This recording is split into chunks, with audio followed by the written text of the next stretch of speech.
Hi friends, now we are going to talk about how we can comment pieces of code, means lines of codes in the ADT. Okay, so generally we are accustomed to use like control, the what is this, the greater key or the less key, the I think the lesser key.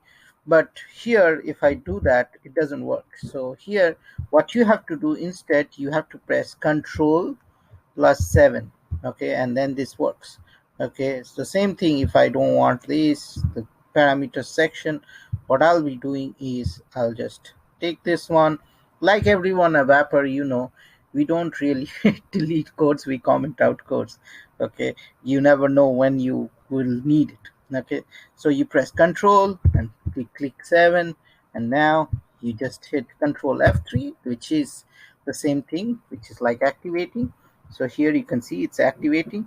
So this way you can comment it out pieces of executable code. Very essential.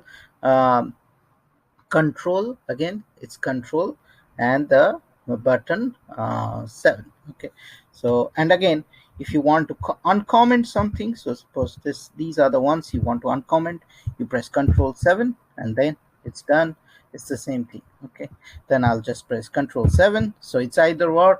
If it's uncommented, it will be commented. If it's commented, it will be uncommented. Okay, so this is very essential.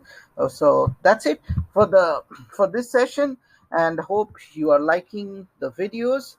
And if you really like it, subscribe to it and share it, because knowledge is something that needs to be always shared. Thank you and have a great day.